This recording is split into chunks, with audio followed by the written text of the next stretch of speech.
From this to this, ngayon ay magluluto tayo ng sinigang na yobabs at ipamimigay natin sa Matrix Balanse. Kamusta mga brothers? Matagal-tagal na rin ako wala nakabalik sa Matrix. Matrix ba yung syudad? Kasi nandito na ako sa isla ngayon. Kaya gusto ko dito kasi palagi lang nakahukas. Pwede lang maghukas kahit asan, kahit nasa restaurant o sa mall. Kasi pag nasa city ka, bawal maghukas. Gawing indecency, meron ka pang bayaran. At least dito makita yung abs natin, yung kaseksihan. Papunta ako ngayon sa aking favorite na bilihan ng karne. Hindi yung karne na tao ha, karne na baboy. Pero masarap rin yung karne na tao. Joke lang! Kaya hindi nyo nakikita si Karen sa umaga kasi late talaga siya nagigising. Kahit na wala siya nag-gimmick, late pa rin siya magising. Ako kasi usually, gising na ako mga 7. Dati, magising pa nga ako 6 a.m. Pero ngayon, medyo late na. Maganda naman rin pag magising ako umaga kasi mas productive ako sa morning. So yan na, ginakompleto ko na yung ingredients ko. So naka-ready na yung mga ingredients natin. Simple lang naman, kamatis, onion, talong, at saka sinigang mix. Kung pwede, may dahon rin na kangkong kaso wala ako. First, pabukalan muna natin siya ng initubig. Mga 10 minutes pag nagbukal, meron siyang parang puti-puti sa taas. Tanggalin natin yun. Pag natanggal na yun, ibuhos natin yung tubig pero gamitin pa natin yung tubig mamaya ha. Kasi broth yun. Then takipan muna natin. Pag natanggal mo na yung puti-puti niya sa taas, then i-separate natin sa water dito. Malinis yan ha. Pag once na drain yun na, lagyan na natin ng mantika. Magisa na tayo ng onion at saka kamatis. Make sure mo lang na dikdikin mo ng maayos talaga yung kamatis para maglabas yung juice niya. Bye. Ayan, pinagpiga-piga ko na ng maayos. Then pag ready ka na, ihulog mo na yung yobabs. Then i-mix mo ng maayos para magisa. Ambot ani pagiging 30 oy. Every weekend dili naman ko ganahan mo gimmick. Mao ba ning signs of aging? Pero si Karen hilig pa man mo party. Mo party pa man noon ko pero sa balay na lang. Pero testing na to mo party na pud unya. Basin day mo change of heart. Or maybe dili lang ko ganahan sa party dir. Gusto na ko magparty sa Thailand. Lahi pud to ako na experience sa Thailand bay lindot po dito. Tanan akong ginabuhat karon bay pangandoy nako dili lang ni para diri karon. Maybe ginahuna-una po nako na mag-travel pa pud sa gawas. Not missing out sa akong mga family friends, ako mga loved ones dire. Kung pwede gani dalon po nako si Karen sa gawas bay kung magpadayon pa mi. Well, who knows? Who knows? Who knows? I just go when the wind blows. Ana pa si Chronix. So ayan na, lagyan na natin ng sabaw ulit. And then pakuluan na natin siya guys for mga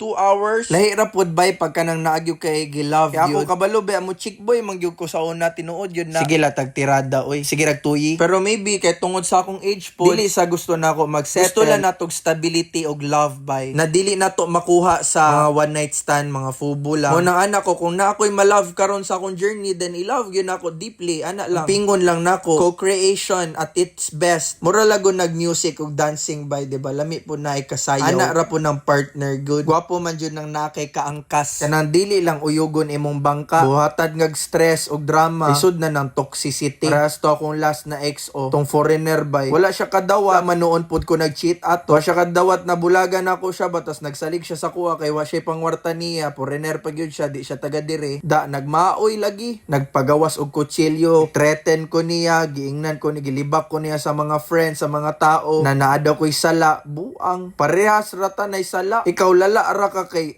abuton man si mo na magpakadedo ta diri. Ako gusto pa man ako kinabuhi, ikaw gusto naman nimo end. Mao gani gipangalan niya Eros to mong iro kay the God of Love. Pero ang kabaliktaran ng God of Love is God of War. Mugira naman. Ya, hapit na gyud ma-ready badi, butang na lang nato ning patis. Then ang mga guway. Maybe synchronous lang pud ning kaning ako mga content karon na binutan na mga hatag nako. Na timing nga natagan pud tag abundance blessing. Kay lisod ba magunaw content pud ba? Mas lalo na nailan ko nilag mga katawan na expect sila joke lang perminti pero di man kung lisod dar mo sige joke perminti bay. Ako sige buhat tag ani bay maayo bay mga hatag tag pakaon sa laing tao. Nya taray hatod na nato ni sa mga tao sa Matrix ba. Gwapo jud nang wala kay kaaway bay amigo ni mo tanan no. Lisod ba anay maging sikat ka bay. Nagyo na siya cons and pros. Ang cons ana nagyugapoy masuya sa imuha bisag good na imong mga ginapang buhat. Kay kuha man nimo attention, dili pasabot ang attention good lang na tanan bay. Depende na sa intention. Ang pros pod kay dagan pod mga chicks pod mamansin pod sa kuha og mga amigo. Mas taas akong chance bay na maka chicks ko kaysa sa normal na tao. Kay tungod na ala sila'y familiarity. Well, mao na siguro to kay ang target ra pod nako 4 minutes. At sa susunod sana may natutunan kayo sa video na to sa pagluto ko at saka sa storytelling